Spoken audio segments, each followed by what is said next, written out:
Bienvenue dans le podcast Les Inspirés, un podcast qui s'adresse aux personnes créatives et sensibles pour les aider à dépasser la page blanche avec facilité grâce au dessin relaxant, méthode Zentangle et à l'art journaling, expression créative libre dans un carnet.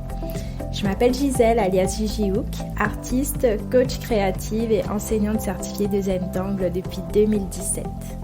Envie de créer avec moi et d'être guidée étape par étape dans votre prochaine création, même si vous n'avez jamais dessiné avant, je vous donne rendez-vous sur mon site www.gigihook.fr pour accéder à une vidéo gratuite dans laquelle je vous fais une démonstration d'art inspirée du Zentangle.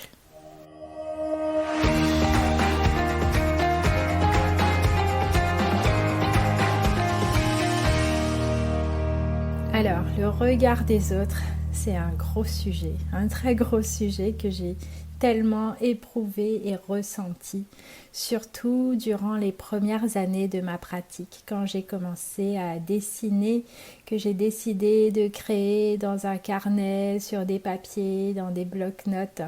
Et pour moi, c'était vraiment un énorme blocage, une très très grosse peur, presque viscérale. Et très souvent, je n'osais même pas sortir mes carnets dans une salle d'attente, par exemple, ou dans le train, ou à l'extérieur, parce que vraiment, ça me faisait paniquer.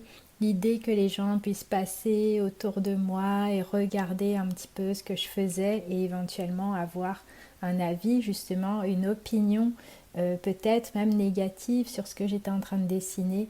Vraiment, c'était très très difficile pour moi. Et bizarrement, j'ai pu le dépasser avec le temps et la pratique. Donc si vous êtes à cette période dans votre cheminement créatif où vous avez vraiment du mal à vous confronter au regard de l'autre quand vous créez, vous êtes vraiment au bon endroit. Parce que je suis totalement passée par là. Et dans cet épisode, je vais partager avec vous plusieurs astuces qui m'ont beaucoup aidé à ce niveau. Ce qui fait qu'aujourd'hui, je ne peux pas dire non plus que je me fiche du regard des autres. Ça m'arrive encore. La dernière fois, je suis allée dessiner au musée, par exemple. J'étais bien concentrée sur ce que je faisais. Je me sentais bien, quoi. Et à un moment, il y a eu vraiment beaucoup de monde qui a commencé à passer. Des dizaines de personnes qui passaient. Et le fait d'avoir comme ça plein de monde qui passait, qui regardait mon carnet, là, j'ai senti que je me déconcentrais, que je commençais à un peu perdre le fil de ce que je faisais et commencer à m'inquiéter d'ailleurs un petit peu de ce que les gens allaient regarder, de leur jugement.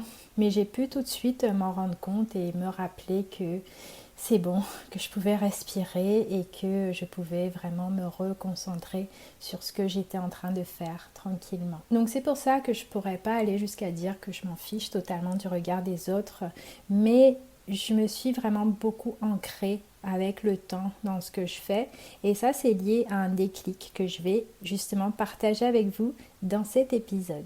Donc c'est vrai qu'en tout cas au début on apprend, bon on n'arrête jamais d'apprendre bien sûr, mais surtout au tout début quand on démarre on a vraiment tendance à aller chercher le regard de l'autre, chercher les avis des autres, notamment ceux de notre entourage.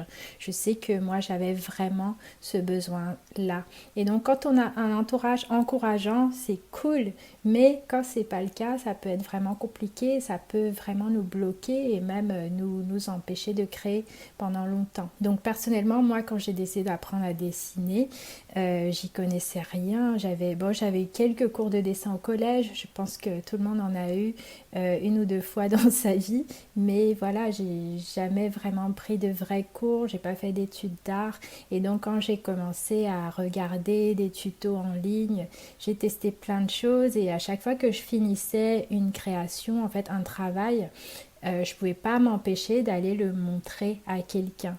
Bon, en l'occurrence à l'époque c'était mon ex-mari qui était souvent pas très loin et donc du coup chaque fois j'allais le voir, je lui disais regarde j'ai fait ça et puis forcément il y avait plein de fois, la plupart du temps d'ailleurs, il me disait ah c'est sympa, c'est cool franchement, tu pourrais même peut-être ajouter ci ou ça, voilà, il me donnait son avis et franchement j'étais contente et je ressentais quelque chose, une espèce de satisfaction parce que lui en plus il avait appris à dessiner, il avait fait des études dans ce sens, donc voilà, quand j'avais des retours comme ça, j'étais contente et je me disais, enfin ça me faisait avancer en fait, mais fatalement, forcément, il y a des fois aussi où j'avais pas la vie que j'avais envie d'entendre, par exemple, ou alors des fois où il n'y avait pas forcément de réaction de sa part.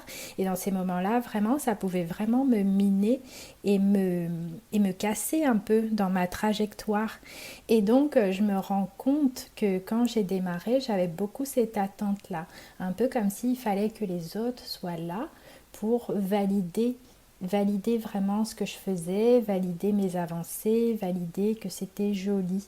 Et donc, comme je vous l'ai dit, ça peut être très positif et très porteur quand les personnes autour nous encouragent et valident justement. Mais qu'est-ce qui se passe quand il y a parfois peu de réaction ou pas du tout de réaction?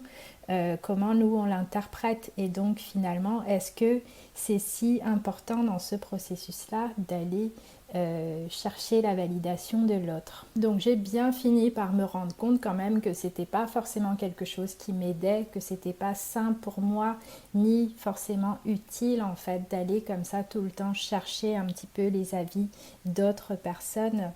Et là, c'est ce que je vais partager avec vous. Je vais partager avec vous concrètement ce qui m'a permis de m'ancrer, en fait, de me poser dans ce que je faisais. Et à partir de là, je sais que j'ai vraiment commencé à prendre confiance parce que j'étais le seul maître à bord, on va dire, la seule autorité valable dans ce que je pouvais créer. Donc là, je vais partager avec vous 5 choses qui m'ont vraiment aidé, qui m'ont permis de m'ancrer dans ce que je faisais. La première chose, c'était de comprendre que ce que je faisais, en fait, que ce que je créais, c'était très spécifique et ça ne pouvait pas être compris par d'autres personnes. J'ai compris par exemple que c'était vraiment ma propre expression dont le seul but était de dire ce que je ressentais en fait, de dire ce que je ressentais avec justesse. Et au final, pourquoi aller voir une autre personne avoir son retour alors que au final ce que je voulais vraiment c'était exprimer quelque chose en particulier. Une autre personne que moi ne pouvait pas savoir ce que j'avais envie d'exprimer et savoir si c'était exprimé avec justesse parce que on est tous différents et les autres personnes vont toujours avoir une vision différente, un ressenti différent par rapport à ce qu'on crée. Donc j'ai vraiment compris, j'ai commencé à réaliser que ce que je faisais, c'était pas vraiment du dessin classique quoi. C'est pas comme de dire tiens regarde, je viens de dessiner cette tasse là. Est-ce qu'elle est ressemblante? Comment tu trouves techniquement? Qu'est-ce que tu en penses? Là, oui, ça peut être vraiment utile d'avoir le retour d'autres personnes là-dessus, le regard d'une autre personne, parce qu'en effet, sur quelque chose d'aussi objectif que ça, de pouvoir se dire, tiens, là, je dessine pour représenter tel objet, telle chose, là forcément on peut avoir le retour d'une autre personne.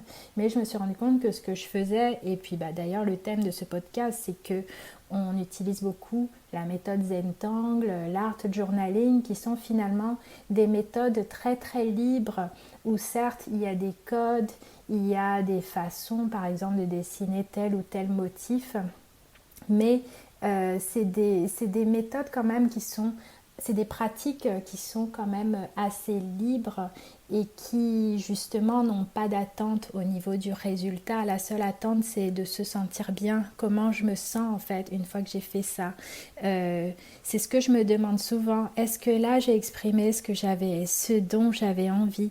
Est-ce que j'ai dit ce que j'avais envie de dire? Est-ce que les couleurs que j'ai sorties là représentaient vraiment ce que je ressentais, mon émotion du moment ou pas?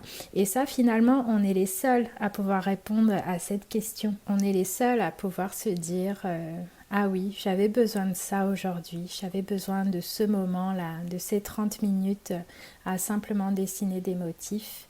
C'est bon, j'ai réussi ma mission et en fait, à partir de là, il n'y a même pas besoin en fait qu'une autre personne puisse être là à nous dire ah c'est comme ci, ah c'est comme ça, parce que on est en train de répondre à nos propres besoins, avec ces pratiques-là. Donc la deuxième chose qui m'a beaucoup aidée, c'est de m'entourer de personnes qui me comprenaient justement, qui comprenaient ce que je faisais et qui faisaient exactement la même chose que moi.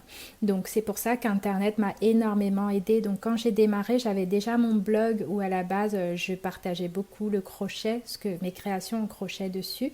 Et quand j'ai décidé de me mettre à l'art journaling, je me suis dit tiens, je vais m'entourer en fait de personnes qui pratiquent ça et on va pouvoir s'encourager mutuellement, s'entraider en fait entre nous, entre personnes qui pratiquent spécifiquement ces modes d'expression là.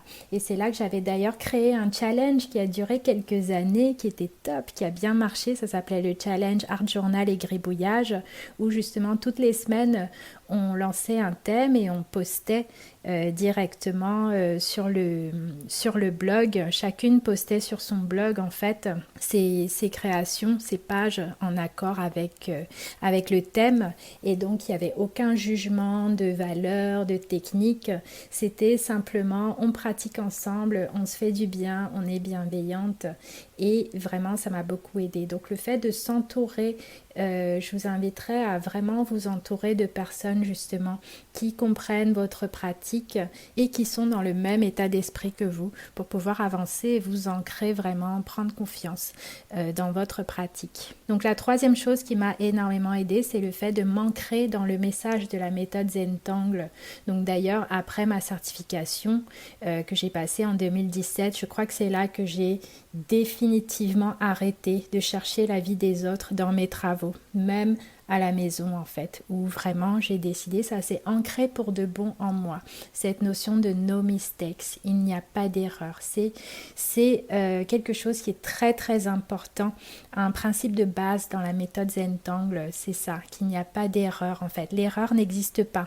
Et tous les traits qu'on peut faire, même ceux où on a l'impression qu'on les a fait de travers, c'est très bien parce que ça nous amène sur des nouveaux chemins aussi et ça nous fait découvrir de nouvelles choses. Et c'est là d'ailleurs que j'ai commencé vraiment à me lâcher encore plus. C'est là que, par exemple, j'avais commencé à dessiner un motif géant sur le mur de mon atelier à l'époque, un grand motif. Et je me souviens, il y avait des personnes qui avaient commencé un petit peu à venir me dire « Ah, tu fais comme ça, t'es sûre ?» Mais j'aurais peut-être pas commencé comme ça. Et vraiment, tout de suite, je répondais « Là, je fais comme ça vient et c'est tout, quoi. » et je me sentais vraiment ancrée dans ce que je voulais parce que je savais que même sur ce grand mur, il n'y avait pas d'erreur, que je pouvais aller au bout de mon motif et faire comme j'en avais envie. Et ça, vraiment, ça a été une réussite parce que j'ai adoré le rendu en plus de cette création-là. Je l'avais partagé en ligne aussi et ça avait beaucoup plu. Et là, c'était une belle preuve que là, vraiment, je pouvais m'écouter et que je n'avais plus à chercher l'approbation ou l'avis des autres en fait dans ce que je pouvais dessiner. La quatrième chose qui m'a beaucoup aidée et qui pourrait vous aider aussi, c'est de voir ce processus créatif comme une forme de méditation en fait, comme une pratique. Par exemple, pour les personnes parmi vous qui méditent, personnellement je médite beaucoup tous les jours, tous les matins au réveil, je passe pas mal de temps à faire de la méditation, et c'est vrai que ça nous viendrait jamais à l'idée en fait dans une pratique de méditation de se demander ce que les autres pensent, de peut-être demander l'avis à un voisin pendant qu'on est en train de méditer, si vous êtes dans un groupe de méditation par exemple, de commencer à demander aux autres ce qu'ils en pensent, comment vous méditez. Et bien sûr, on peut le partager et si on a un prof justement, partager sa pratique et voir avec ce prof-là comment on peut approfondir notre pratique. Mais clairement, dans une pratique de méditation, encore une fois, on est vraiment la seule autorité, on est nous avec nous-mêmes, nous face à nous-mêmes et on profite des bienfaits de cette pratique-là. Et c'est vrai que la méthode Zentangle, justement, c'est aussi une forme de méditation parce que c'est une méthode qui nous invite à être vraiment pleinement dans le moment présent. Et quand on est vraiment dans le moment présent, il n'y a plus le passé, il n'y a plus le futur, il n'y a plus les pensées de ce que d'autres personne pourrait penser aussi dans le futur, on est vraiment juste là avec nos traits. Et c'est vrai que cette approche-là, finalement, je l'ai adoptée partout, dans toutes les toiles que je peux faire, dans toutes les techniques que je peux explorer encore plus librement. Ça contribue vraiment à se relâcher, à se libérer en fait, se libérer totalement du regard des autres, si bien que même quand on se retrouve en train de dessiner devant d'autres personnes, si on a vraiment pratiqué pendant longtemps cette notion de no mistakes, cette notion de moment présent où on est juste là pour se faire du bien, peu à peu aussi avec le temps, naturellement on se détache du regard de l'autre. Donc la 5e chose aussi qui m'a aidée, c'est vraiment d'écouter mon intuition tout le temps, d'écouter mes ressentis, parce que j'ai vu qu'au final mes ressentis c'était les plus importants. Ça je le vois même régulièrement au coaching privé, les personnes que j'accompagne en coaching privé dans leur art, dans leur création, il y a souvent ces moments là où elles peuvent me demander qu'est-ce que tu penses de ce que j'ai fait là, et j'ai bien vu avec le temps, je le vois régulièrement que c'est toujours elles qui ont vraiment la réponse au fond d'elles. La meilleure des réponses, la plus alignée, la plus juste, c'est celle qui vient de leur propre intuition, de comment je me sens moi devant cette création que j'ai faite. Est-ce qu'elle est vraiment en accord avec mon ressenti? Si je pouvais ajouter quelque chose là, qu'est-ce que je ferais pour que ça me ressemble vraiment, pour que ça ressemble à ce que j'avais envie de dire. Donc vraiment le fait d'écouter son intuition comme ça, de se connecter régulièrement à soi-même, c'est aussi ça qui fait avancer et qui surtout nous aide à prendre confiance et ne même plus penser au regard des autres, vraiment s'ancrer dans ce qu'on fait. Et c'est vrai que finalement, quand je fais mes toiles, je me rends compte que je les fais avant tout pour moi, et peu à peu, vraiment, ça s'est fait assez naturellement, mais vraiment avec le temps, quand j'ai réalisé toutes ces 5 choses-là que je viens de partager avec vous, peu à peu, je me suis vraiment détachée de plus en plus pour être juste présente avec moi-même quand je peignais. Et ça m'a permis justement de rencontrer plein de gens, d'aller peindre quand je suis allée à Bali par exemple. J'ai peint avec d'autres artistes, il y avait plein de personnes qui passaient souvent et c'était génial en fait de pouvoir à chaque fois que je sentais que je commençais un petit peu à avoir des pensées en mode qu'est-ce qu'ils vont penser, est-ce que ça va leur plaire ce que je fais, chaque fois de revenir à moi-même tout simplement.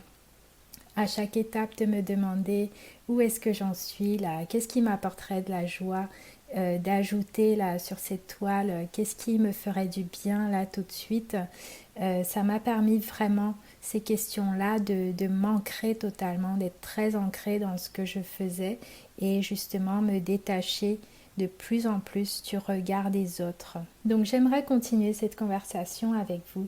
Dites-moi tout. Est-ce que le regard des autres, c'est quelque chose qui vous stresse beaucoup? C'est vrai que ça fait partie des questions que je reçois régulièrement et auxquelles justement j'ai souhaité répondre là dans ce podcast, mais n'hésitez pas à partager justement votre expérience et ça peut être l'occasion justement, peut-être qu'en écoutant ce podcast vous étiez en train de dessiner quelque chose, de faire une petite création, peut-être qu'aujourd'hui ça sera l'occasion de venir la poster sur les réseaux, peut-être sur Instagram ou sur Facebook. Vous pouvez me mentionner @JJHook et utiliser le hashtag les inspirés JJHook. Comme ça, je pourrais venir voir ce que vous avez fait, échanger avec vous. Et ça sera une façon pour vous de faire face au regard des autres et de pouvoir avancer, même si vous ne savez pas toujours ce que les autres peuvent en penser. Mais le plus important, c'est votre rapport à votre art, à ce que vous-même vous en pensez et toute la bienveillance que vous pouvez développer et cultiver chaque jour vis-à-vis de vos propres créations. Donc si cet épisode vous a plu, si ce podcast vous plaît, je vous invite à laisser 5 étoiles et un avis sur Apple Podcast et ou sur Spotify. Et je vous dis à bientôt pour un prochain épisode.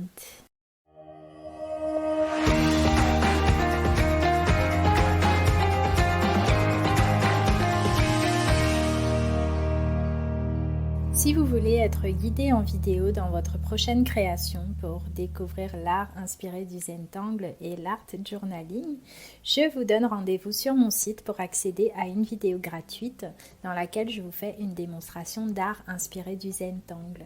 C'est facile à suivre, c'est accessible à tous. Il vous faut simplement un feutre noir, un carré de papier et un peu de couleur. Rendez-vous donc sur le lien qui est en description de cet épisode ou sur mon site www.jjhook.fr pour pouvoir accéder gratuitement à cette vidéo qui dure environ 20 minutes et qui va vous permettre de démarrer. À très bientôt pour le prochain épisode.